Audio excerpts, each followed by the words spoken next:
maybe a live action replay of Rishi Sunak's announcement speech in a bit. I don't know if you can see in the background there's some pretty angry looking clouds. In fact, by all metrics, indeed, it should be absolutely tipping it down. Absolutely 100% bucketing it down at this moment in time. So, precautions. I've at least got something waterproof on. There's a little bit more than Rishi had. A little bit more than Rishi had, that's for sure. Oh, but yes, so we are probably, maybe at some point this is going to turn into good morning Craig. This could very well turn into a possibly a good morning walk under the bridge, or possibly a good morning walk running for cover. Like I say, there is always more than one clue in the title of what we're going to be talking about today. Oh, but yes, this could be a very, very short good morning walk if it absolutely starts bucketing it down in a moment. So who knows? We'll find out. It's an adventure for everyone. Just like Ed Davies' World of Adventure. Whoever made that, round of applause to them. Seriously, round of applause to whoever made Ed Davies' World of Adventures, because that was one of the single best things I think I've seen come out of this election. Like top level imagery. That's for sure. Oh, this for once, to say that it is actually been raining, is actually shockingly dry for once. Who knows? Maybe we're in for an adventure. Who knows? We'll find out in a moment, as always. But good morning to everyone. Like I say, thank you very much for joining us on today's Good Morning Walk.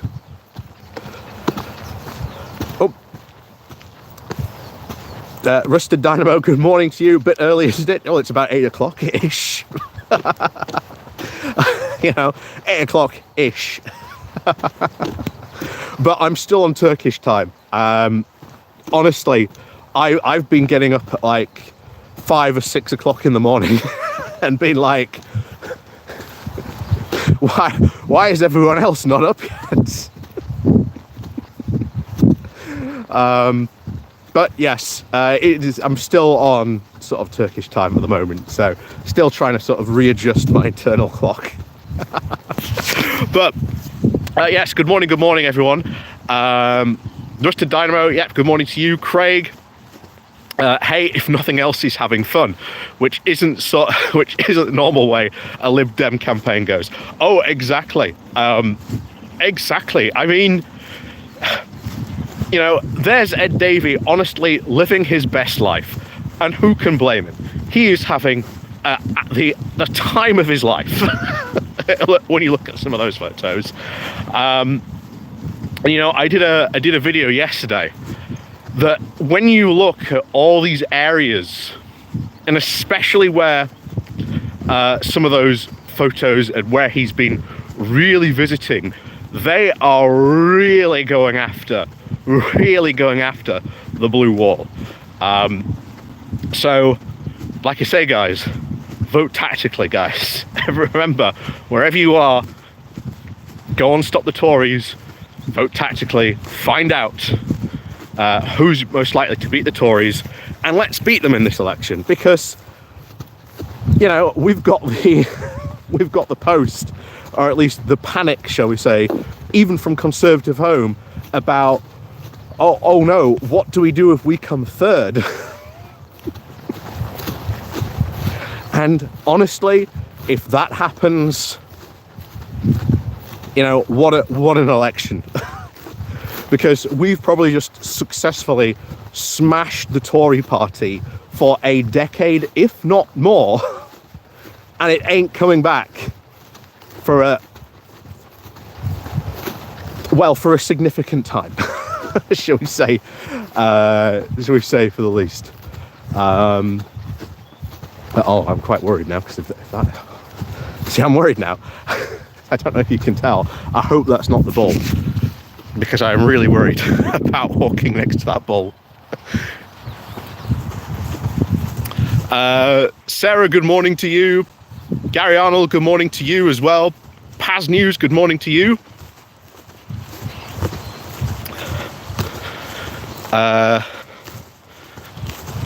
Should be locked up for his past in the PO scandal. Yeah, I mean, yeah, the post office scandal, as we know, one of, if not, probably one of the biggest miscarriages of justice we've seen, well, in recent memory. But obviously, we've got to include the blood scandal as well. And you've got to look at how can we stop and solve these things, from happening again. And it's a real difficult question. And like I say, I'm not an expert enough in that field to say what we should do and that. But, we are having an inquiry into it. We are seeing what that will be. And ultimately, it's probably going to be... Okay, now I'm worried. Oh, no.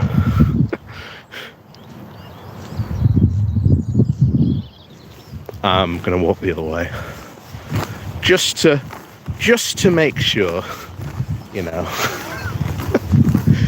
because that's a pretty young cow with horns, and I'm just a bit worried.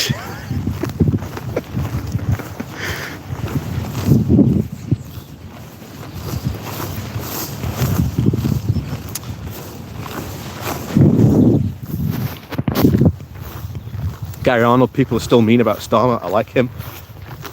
Yeah, I honestly think there's a lot to like about Starmer. And one of the things that never ever gets brought up, and I always like bringing this up as well, is the whole, if you look at Starmer's, if you look at his past. Sorry, I'm just going to make sure I've got an eye just on that bull. That's all. Just like I say, don't want to be dashing in the other direction. But you've got where are we? Yes, Starmer. So yeah, you've got probably a lot of actual genuinely good potential when you look at his past. Being chief prosecutor, he's used and knows the power of the state and put it to good work. And that is pretty much almost his real history. It was his, binding philosophy that we've seen. I've got a video today coming out about, workers' rights, because everyone's going to be asking, well, what about the Unite Union? Saying they're not going to endorse Labour. Well, partly because there's a row going on internally in the Labour Party about, if you're going to give more workers' rights, where should that power lie? Should it lie with unions, or should it go to workers?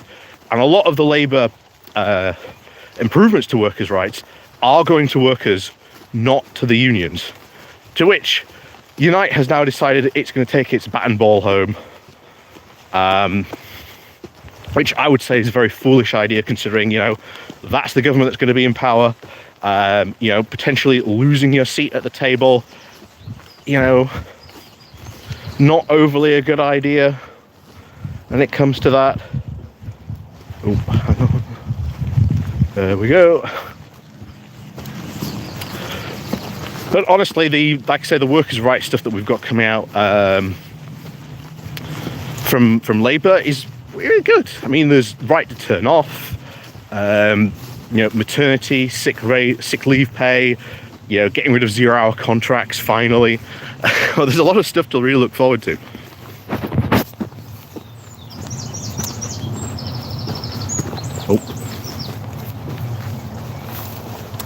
Heard anything about Whitney? That's David Cameron. Hang on. David Cameron's old seat. Labour candidate stood down late on. Not sure if the Lib Dems yet have a clear run. Hang on, there we go. We'll see. Like I say, I don't know. I don't know off the top of my head that much about that particular info, of course, that particular seat. But if it's certainly going to be there, well, we know Ed Davey's already visited there, and that does seem to be one of their targeted seats. You know, if this is really, as I classed it on my videos, the sort of the Ed Davey revenge tour, then Whitney would certainly be a prime target for the Lib Dems to actually go forward and target. So we'll see what happens in the coming days, but who knows? Maybe they, maybe they stood him down for a reason. We'll see. Oh, hang on, I've just realised I've got a super chat. Regularly, good morning to you all. Craig, good morning to you all as well. Jane Lockwood, good morning to you.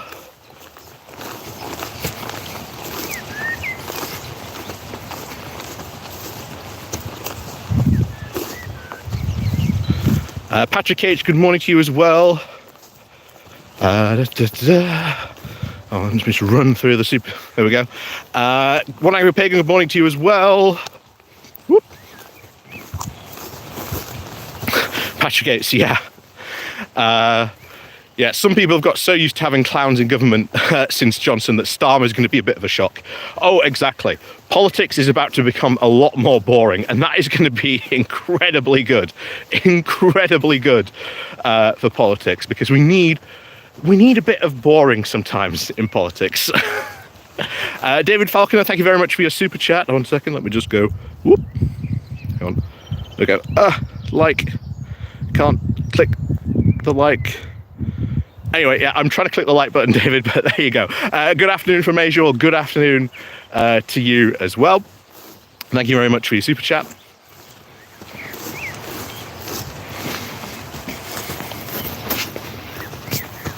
Craig, United has its own internal politics.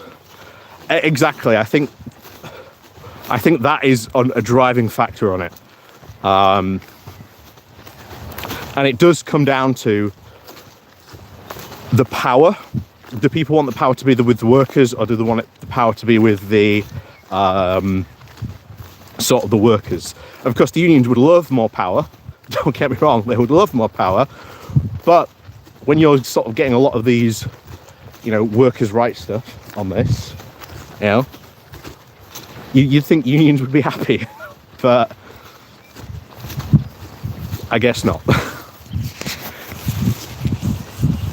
91 Leeds, good morning to you.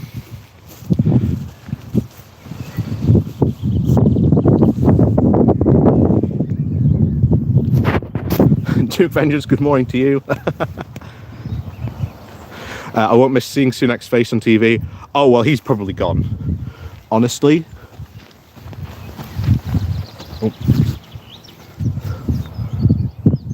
Little pony there.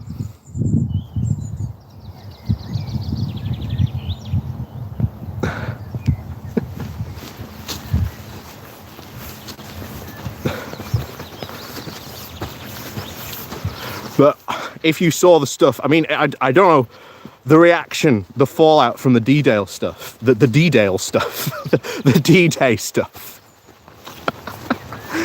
The reaction from all that, him leaving early, I think has torpedoed his chances. I mean, he was bad enough before, and now it has happened. And remember, there were a lot of Tories worried about the fact that Sunak was not going to be good enough on the campaign trail. Turns out their fears were very well justified.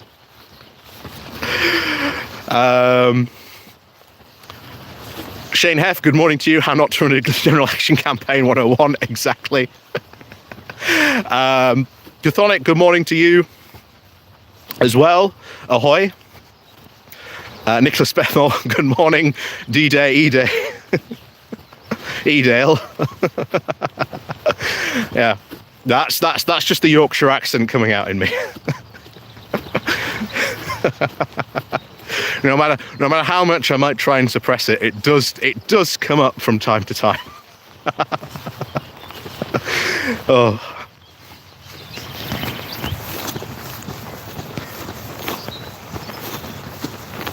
So the fallout from that has been, oof.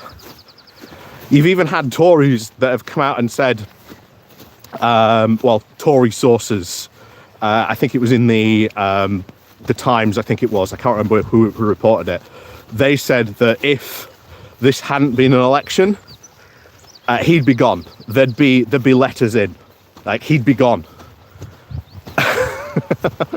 It just goes to show you how bad that whole thing has gone down. And I think there's the, I don't know how well it's done the rounds, but the poster, if people have seen it, the picture of Rishi sort of running away, and it says, you know, he left them on the beaches. That seems to be doing rounds. This whole thing seems to have really hurt the Conservatives in a very, very, very big fundamental way. Very big fundamental way. And remember, we've still got, what, 4 weeks to go at this point? You know, we said before I went away how bad could this get? And honestly, it has really gone from bad to worse. Like, you know, I will keep on saying it. This is not a general election. This is the live action version of the thick of it that we're watching play out in real time. You could not write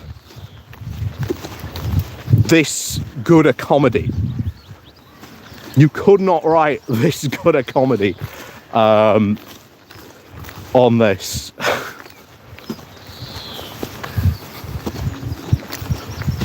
You really could not. And it's just shocking that it just goes like this for it. Oh. Oh. Hold on. I haven't put my welly socks on this morning. So I'm just going to be careful, because my seam of my jeans, of these old jeans that I've put on, is sort of rubbing into my ankle. I'm just going to be careful. It doesn't rub too much off. There's going to be a bit of pain later on. There we go. Looks better. Dias, good morning to you from Finland. Brave Sir Rishi ran away. Oh, indeed. Indeed he did, Cathonic. I bet Sunak wishes he had a fridge to hide in.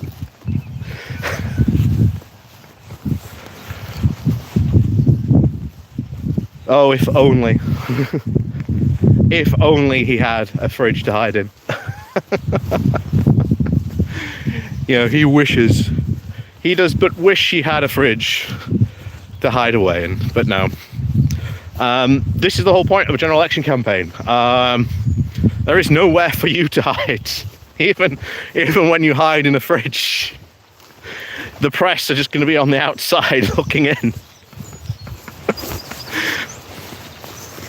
Craig, May was bad, but Sunak is far worse campaigner even by her. Oh yes, I mean, you know, it is. We keep on making this point. You know, this general election campaign is going to go down in history as like one of, if the not classic examples of this is how you don't do things. And honestly, his PR team hates him. Absolutely hates him. Absolutely hates him. Oh, good morning, Helen, as well.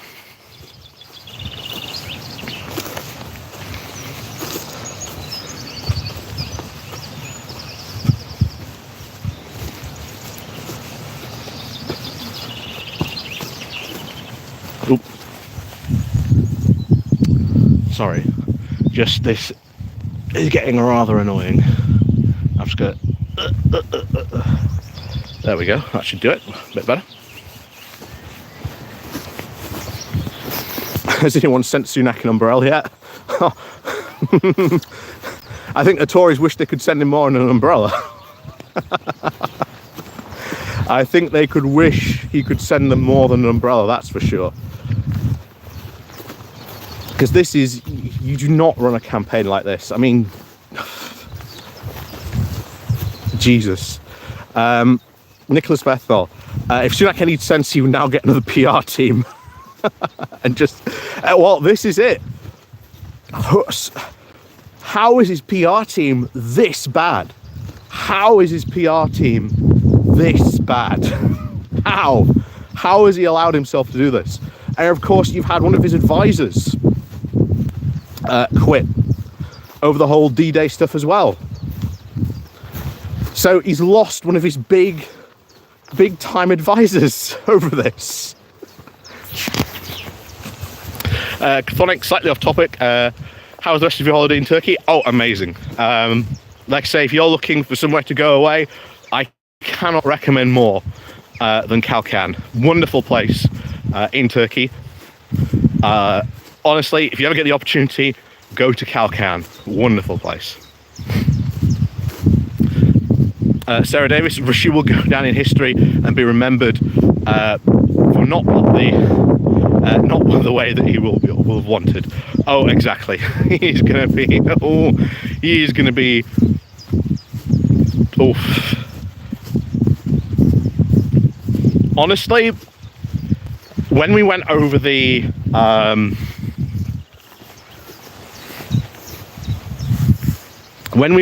that piece, the really long piece about the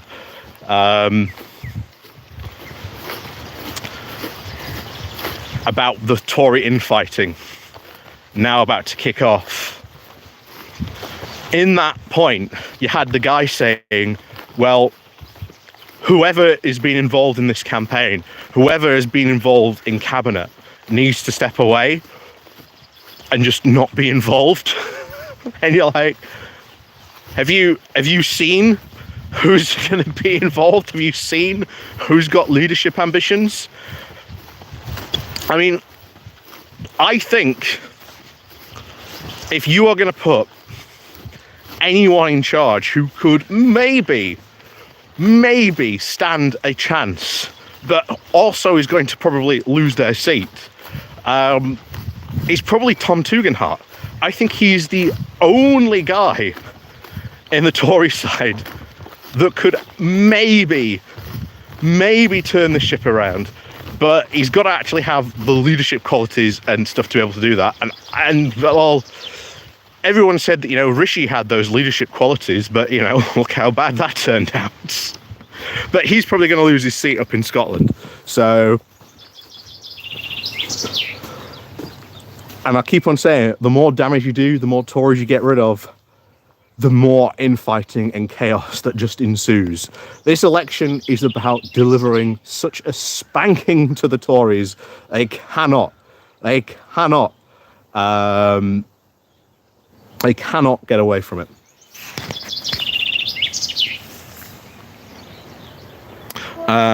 When I read Pagan, Labour back ending the cull of badges, mercy for the badges. Yep. Oop, hang on. Let me just sidle through here. Oop.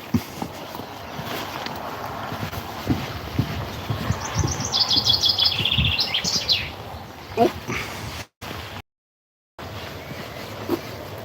Yeah. Gary Arnold, yeah. The election campaign seems to be long, or be going on forever. Oh, this is it. We've got 4 more weeks of this, Gary. 4 more weeks.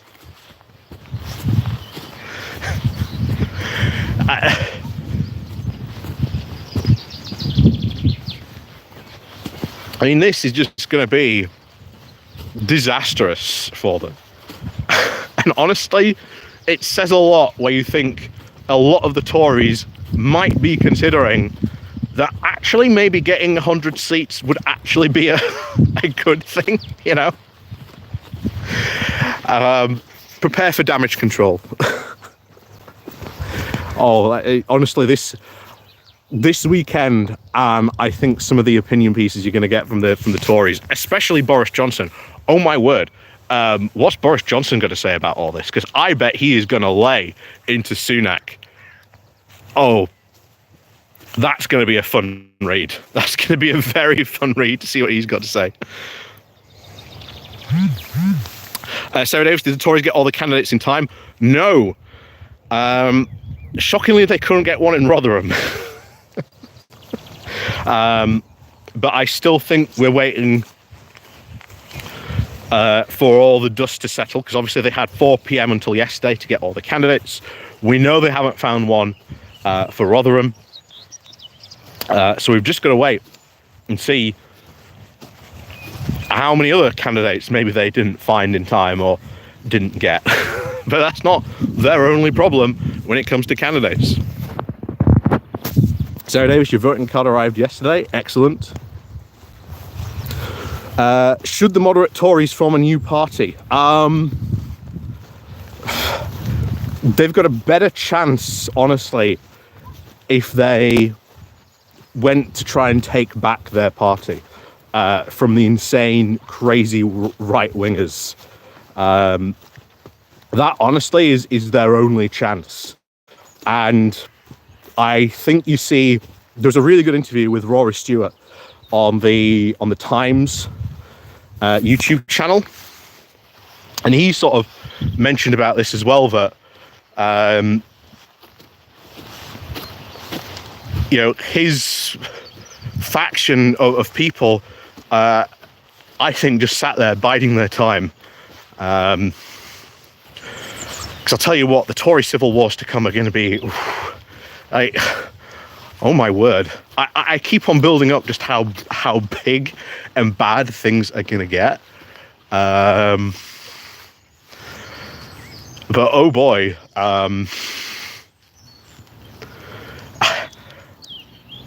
I think we're going to see some amazing blue on blue combat. It's going to be unbelievable. Is it too late for a Boris comeback? Oh, absolutely. He cannot run, you know, because they would have selected him as a candidate by now. We would have heard that. He ain't going to come back and campaign for Rishi. We've talked about this before. What loyalty does Boris have to Rishi? The man practically responsible for, you know, getting rid of him.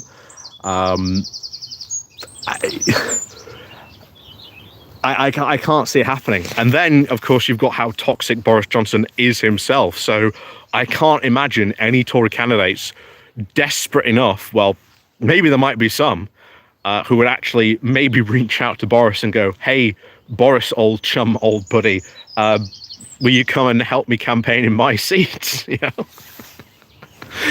We'll see. Yeah, Craig, they're already starting to run solo campaigns rather than coordinators ones. What did I say? What did I say just a couple of weeks ago? Watch out for Tories launching personal manifestos and talking about local politics rather than a national campaign. And that, of course, hang on. That, of course, will only hurt them further in the polls on that front.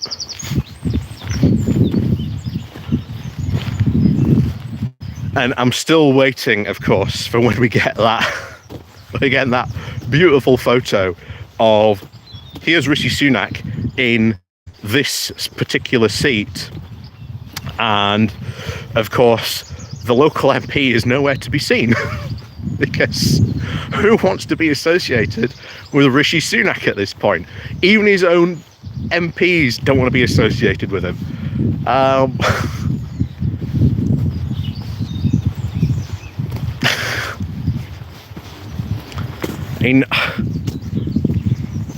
Honestly, and I know this is just going to sound really weird.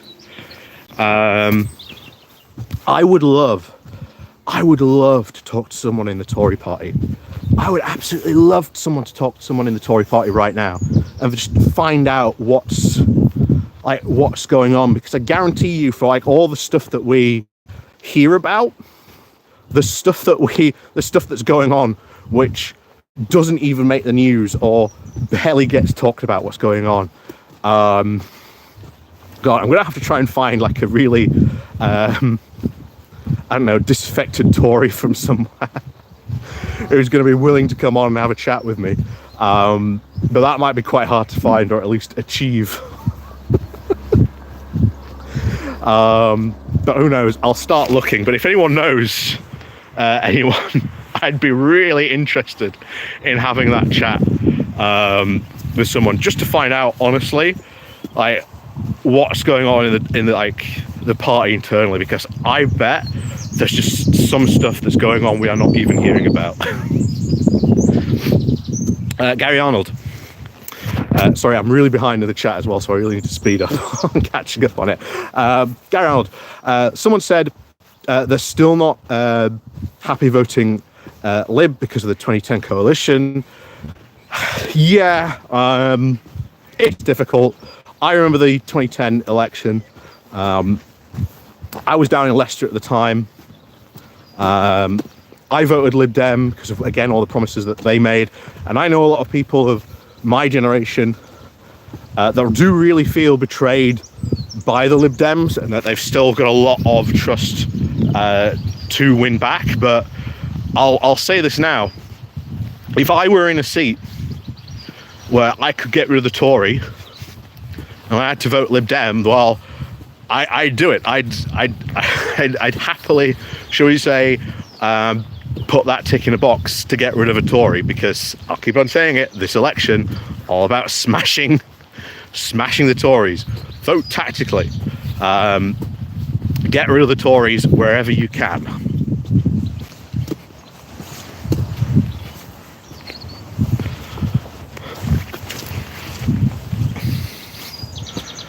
Bin faces against Sunak. Oh yes, that'll be good to see.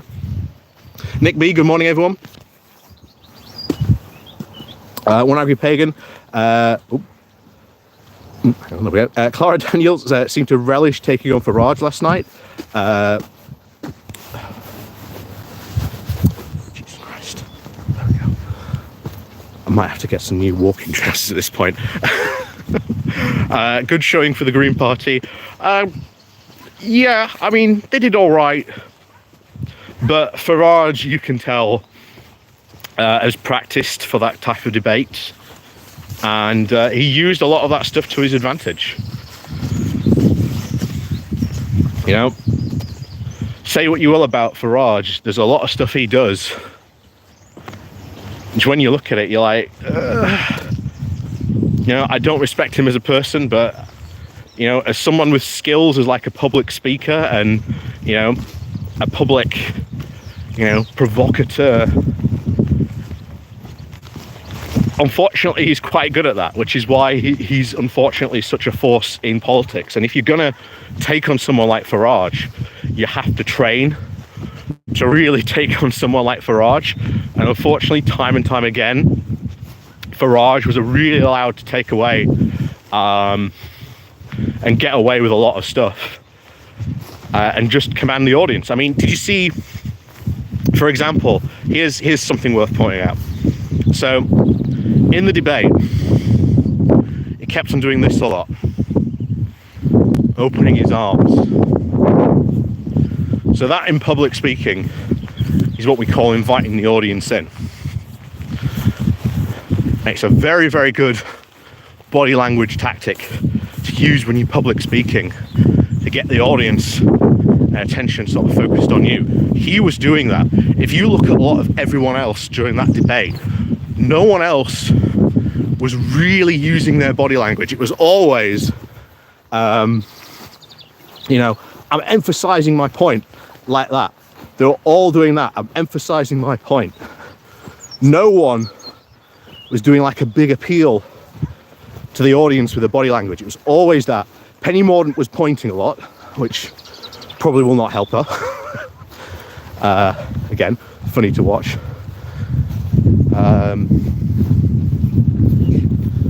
But yeah, body language wise, Farage was doing a lot of stuff which was like inviting the audience in.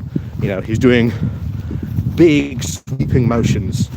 I like to say our politicians are still not used, honestly, to this type I would not be surprised to find out if Farage actually hired like an American to come and advise him on that debate. I would not be surprised if that's happened. But like I say, our politicians are still not used to this type of thing. Hang on. Let's speed forward here.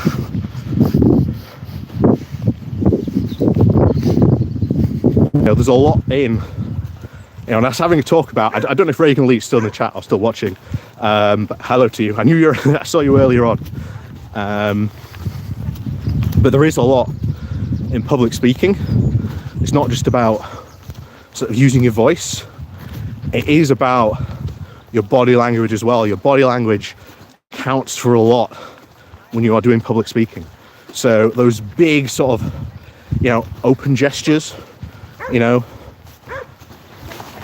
that was certainly, I think we could tell that there were points where Farage was getting the audience, you know, to come to him, to sort of listen to him, whereas everyone else was like, I'm emphasizing my point like that. You saw a lot of that during the debate.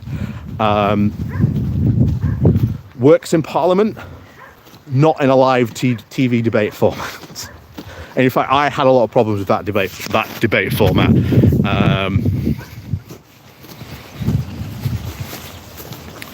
I had a lot of problems with that debate format. I felt that the moderator should have been a bit more forceful. I think that was something that should have happened, but she did all right. But I wish she'd been just, you know, a bit more forceful. Not just with Farage, but, you know, other candidates as well. I think you've got, what should have happened is, I think we talked about this on the Labour Social, but you should have had a, what is it, whose line, no, is it, Mock the Week. That was it. You have a Mock the Week style, sort of style setup where everyone's sort of, you know, standing around the room, and then you're invited forward to come and take the mic. I kind of think that would have been the better setup for that debate, because to me it felt like there were just too many people on that debate stage. But that's just how it comes across to me. Durrance need to get more people on his side. Yeah, I mean, like I say, everyone really, bar Penny Mordaunt, I think, probably came out of that debate looking quite good. But honestly, I still feel that it was a bit of a mess. You know, I'm not sure the format. Oh, hang on, we'll go this way. I thought there was going to be one that way, but nope. We'll walk a new path. So I thought that, you know, that was sort of, in my opinion, I think everyone came out just as they went in, going in. But it'll give Farage probably a boost. I would not be surprised. But then, of course, that will send the Tories panicking. Oh, honestly, all we need the polls for, like, the Tories to just enter supreme panic mode is for a poll to come out that puts them in third place behind Reform. And oh my God, watch the panic roll in.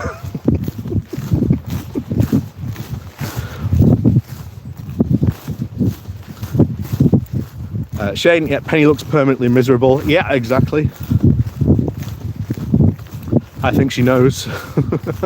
I think she knows the party that she is in, and especially she does not thank Sunak for that D-Day, that D-Day scarper that he pulled. She did not look happy at all having to answer those questions. Craig, choosing Penny, she's not actually, hang on, she's not actually hiding Mordaunt. His stand-in seemed a typically bad Rishi Sunak decision. Well, it was either that or send Oliver Dowden. And to be honest, I don't know, maybe he made the right decision.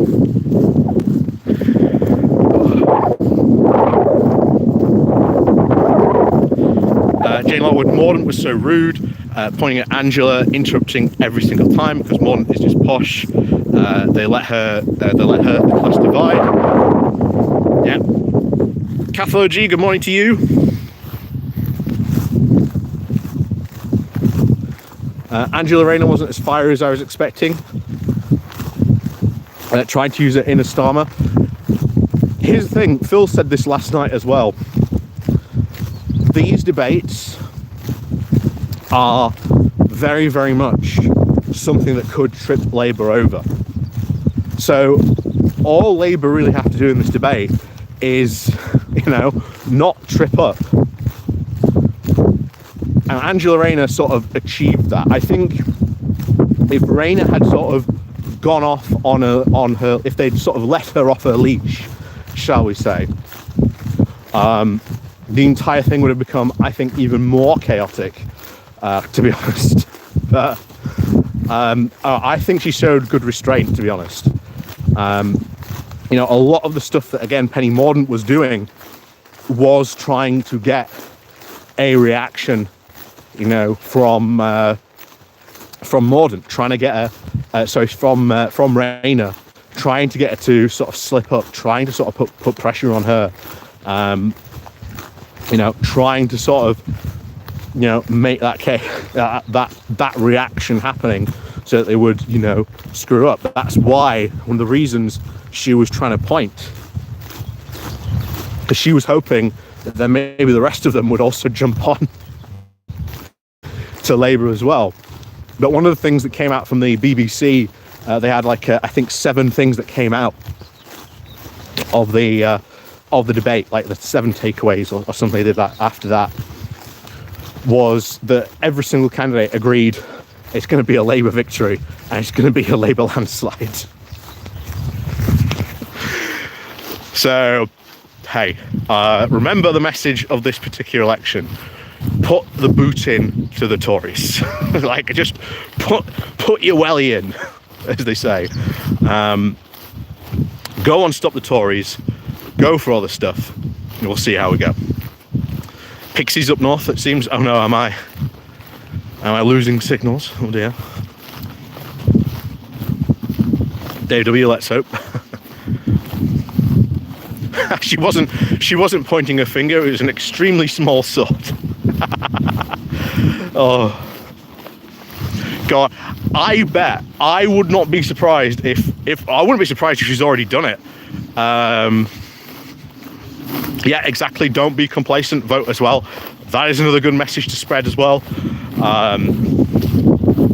Just because it's going to be a Labour victory, do not rest on your laurels. Make sure you get out and vote. Get yourself registered if you have not already registered. Remember your IDs as well at this particular general election.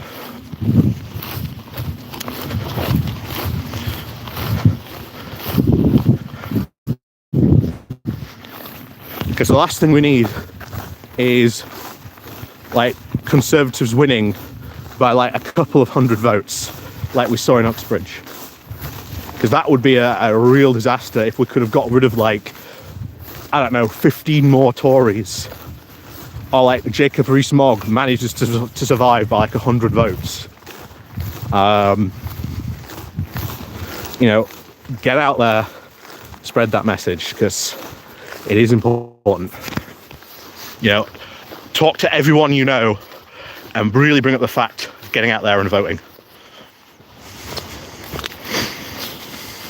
Ooh.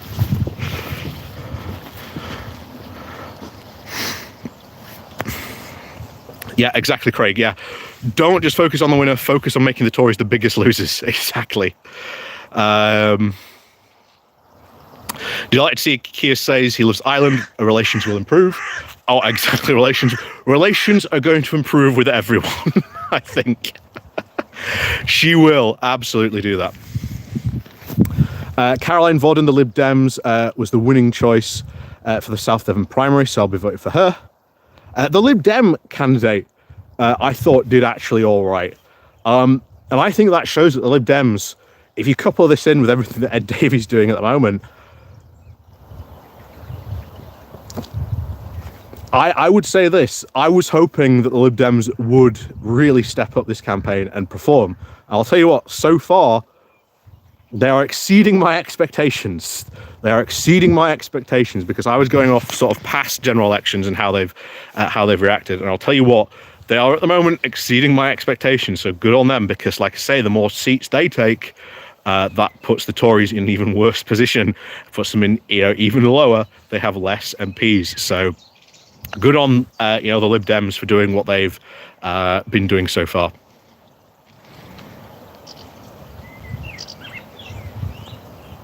Catho G heading to your local count centre now. Oh well, good luck.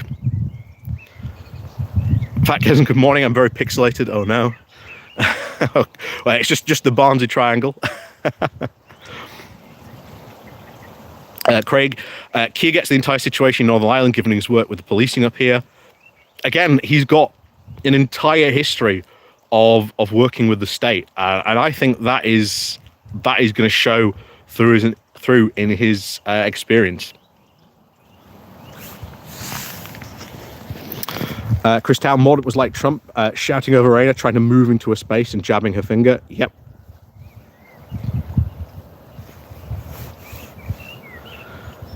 Oh, bad hay fever today. It's just my phone with bad hay fever. Anyway, let's make the jump. Oh. There we go.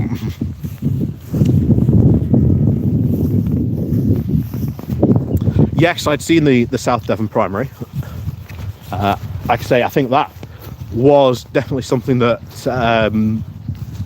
does need to happen. I think internally within the Labour Party about selecting candidates. You mean here? Oh, right, okay.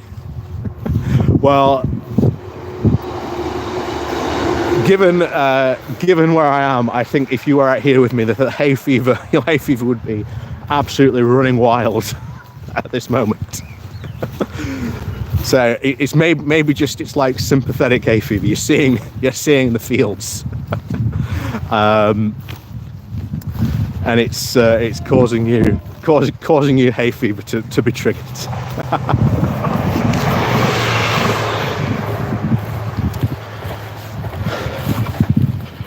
But yeah, it's been an interesting general election so far, really. And like I say, technically, now that you've had Friday, now all the candidates have been chosen,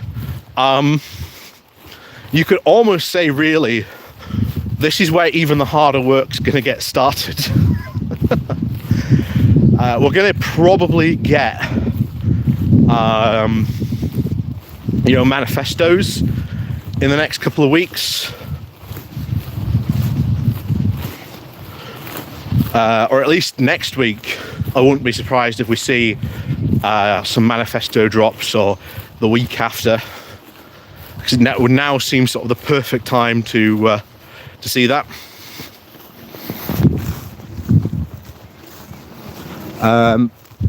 Shane, will Leeds benefit from a Labour in power?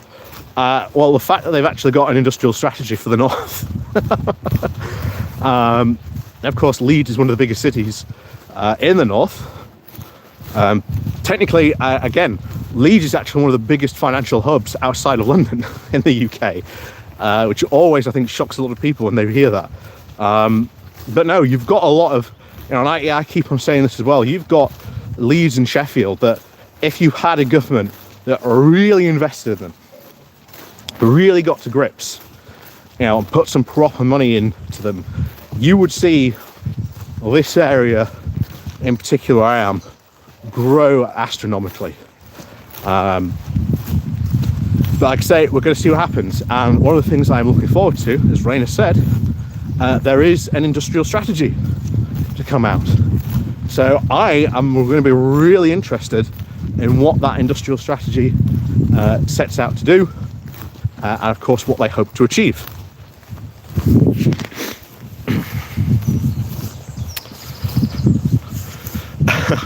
Did anyone detect an Americanization in the way that Mordaunt was speaking? Again, would not surprise me if they have hired American sort of debate coaches to come and talk to them, because I've said this before, our politicians are not used to this type and style of debate. That's why you saw a lot of them do that during the debate, just constantly just doing that with their hands, trying to hammer home the point. Now in Parliament, that works, but in a live debate format where you've got an audience, where, again, bringing in sort of like my sort of PR experience, putting my PR hat on for a second. If you're in that sort of situation, you've got to sort of not only speak to the camera, but speak to the audience. Because the audience at home will be a lot more sympathetic to you if, for example, you have the audience in the studio on side. Hence why Farage was doing all this. Cathode G, thanks. See you later. See you later as well. Like I say, thank you very much for joining us. So it's all this body language. And like I say, Farage certainly was displaying that use of body language. Morden, obviously, with her, pointing, showing, I am angry at you, or, trying to sort of emphasize their point that, it's their fault, type of thing with her fingers. But yes, body language in that type of debate does really matter. And I don't think our politicians have really cottoned on to the importance of that yet. But who knows? Maybe we'll see. Like I say, these debates, honestly, really in their infancy still. But we'll see. Oh, we're angry pagan. Oh, Cavalan, good morning to you as well. Oh, and good morning to everyone else as well. That if I haven't seen you or missed your good morning to you. But anyway, one angry pagan. Bowler Hatman, please do me a small favour. This summer, when out and about, please keep an eye open for the common lizard.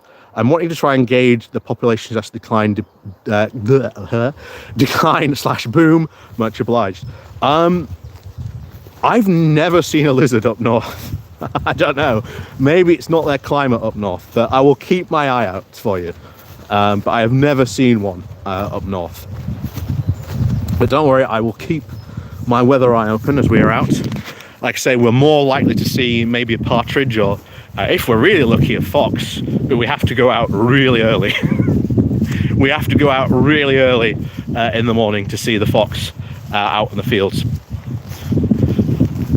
Well, like I say, maybe it's not the right environment up here for lizards.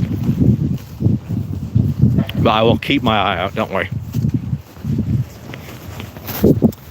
Fatgasm, I thought the Tories were completely screwed when Farage popped up. Then Sunak buggered off from D-Day. A nail coffin. Oh, exactly. And like I say, I think you saw, not Ian Dale, I can't remember his name now. He did an entire phone call in, and you just could hear the reactions from people. It has gone down faster than a lead balloon. I think that there's moments sometimes when you're looking at general election campaigns where you can say that was the moment this particular party lost that campaign, and I have to wonder if we're going to look back on this moment as that was the moment where Sunak lost this general election campaign, that D-Day scarper that he pulled. Duke Vengeance, I wish Garbage would do something else. So would I, to be honest. But hey, in this particular election, he's going to be splitting the right-wing vote, which, in a case, like I say, does help us for this upcoming election. Like I say, splitting the right-wing vote, going to be very important. So, thanks, I suppose, in a way. As I say, with a bit of, sick in my mouth I'm talking about Nigel Farage, thanking him. But he is going to split the right-wing vote, very, very much so. And like I say, that's going to help us win, potentially, in a couple of seats. as well.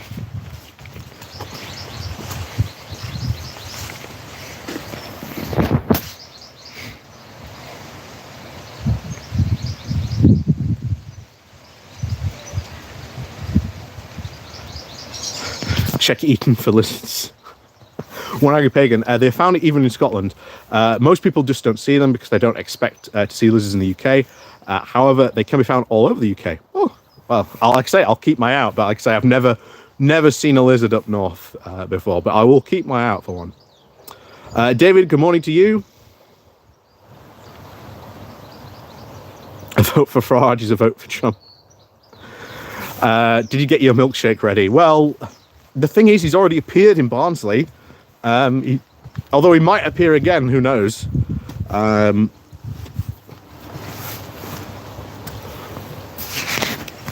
I say, he's already been to Barnsley already. Unfortunately, I was on holiday.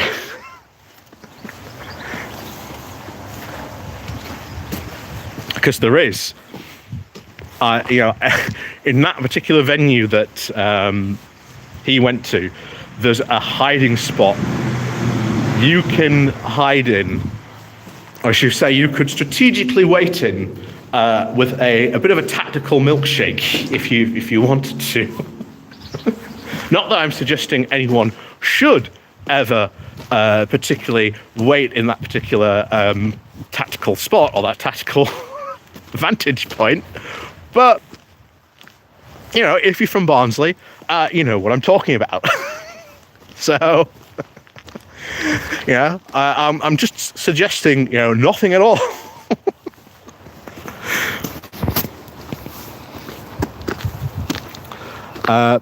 Nobody should go outside of their home without a milkshake. After all, Nigel is around. Craig, what's next for Ed Davies' adventure tour? Giving interviews while skydiving? Possibly. I mean, talk about... Actually, that might not be a bad campaign stunt. After all, there are a lot of northern red wall Tories who have done chicken runs. We're doing a video about this later. They've done chicken runs down to the south for safe seats, and that has angered a lot of people. So you could imagine Ed Davey parachuting into one of these seats and just said, I've come in because that's how exactly the Tories have treated you. Anyhow. Oh.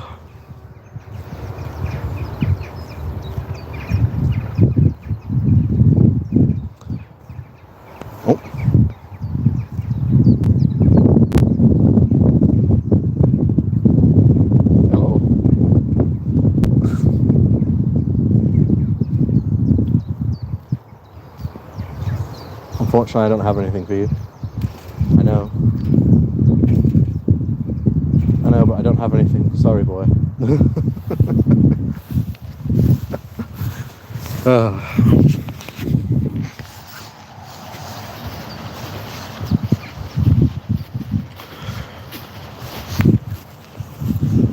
Exactly, Craig. It seems to be working for him, getting a lot of attention and getting out his policies.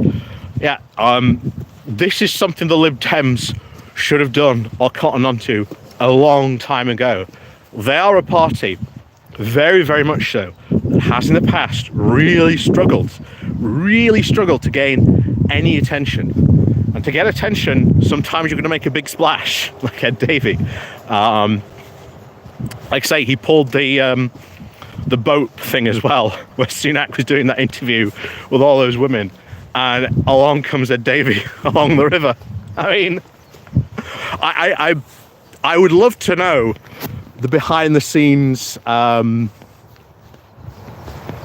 like how that was set up, because I have a feeling Ed Davey probably did not know that Sunak was going to be there, then heard about, because I can guarantee you it will be a local Lib Dem who was like, oh, he will have told Ed Davey, oh, Sunak's here at this restaurant. If you get a boat, you can slide past him during an interview. I would not be surprised if that stunt was set up very, very last minute, and to be honest, good on the Lib Dems for seizing on that opportunity. If it really was like this last minute, you know, oh, quick, Sunak's at this, we need to get a hold of a boat, you know, and drive past him. Good on them for doing that if it did really come out to be like really, really last minute, because that's the kind of thing they should have been doing years ago. Years ago.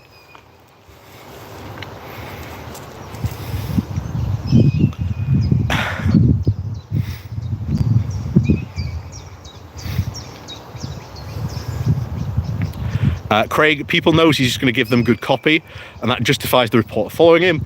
And if the quid pro quo is really just 30 seconds of TV speaking, yeah, you know, Farage gets the clicks, and you know, Daniel Hannan did this big attack sort of piece on him, which I'm probably going to have to, which I would actually quite like to do as well, because Daniel Hannan attacking Nigel Farage, quite funny indeed.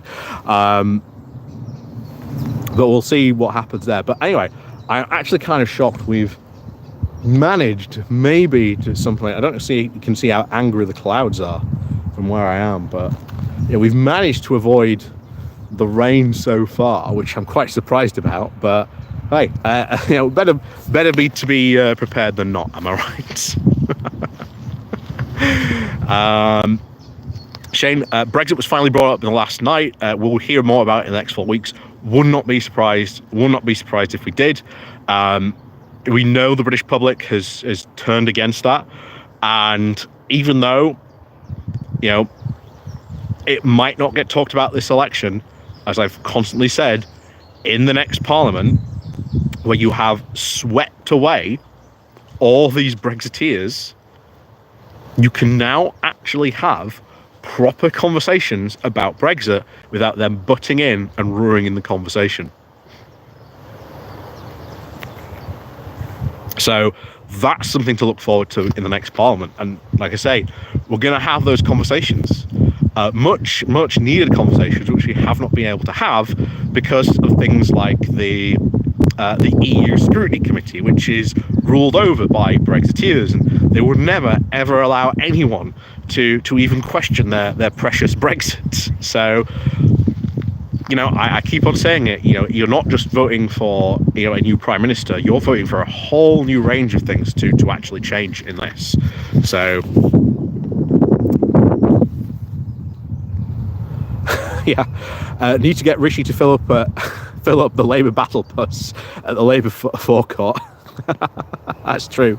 Larry the Cat, good morning to you. Yeah, I thought a lot more people applauded Denyer over Farage. Oh, hang on. There we go. But yes, like I say, thank you very much for watching. Like I say, we've got unbelievable.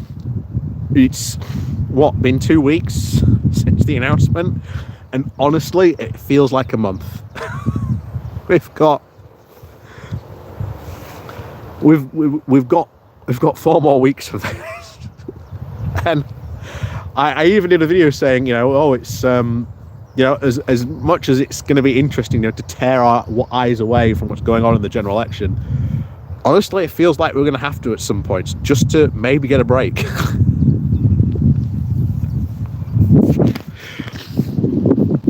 Craig, yep, exactly. The smaller Tory party, the fewer committees they will have seats on. Exactly, that's also something else to look forward to. Due vengeance only took a few years, but they've finally realised that the damage has now been done. The vote should have never have happened the way that it did. Yeah, but hey, sometimes you've got to allow people to make a mistake. This isn't just in politics where this happens. I've seen businesses do this, thinking, you know, do ideas that should be amazingly excellent, and they've been advised by other people, no, please don't do that. And of course, it's been done.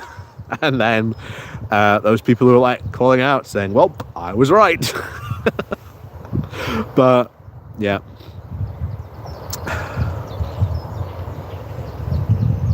Anyway, so thank you very much all for joining. Like I say, I'm going to try and beat the rain home, because it honestly looks like it might start tipping it down any moment. But thank you very much, everyone, for joining me today. Thank you very much, everyone, for joining me on the Good Morning Walk. Like I say, join us next week, where who knows what kind of wacky and crazy stunts Davey is going to pull next week, and who knows what kind of disasters Rishi Sunak is going to walk into next week as well.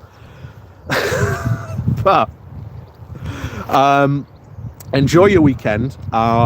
Like I say, go out, enjoy yourselves. It's meant to be Barnsley Live this weekend, but with the amount of rain coming down, I think that's going to spoil a lot of plans this weekend, or at least make a lot of people at the indoor venues very happy indeed. Then, of course, as always, go out, enjoy yourselves, have fun.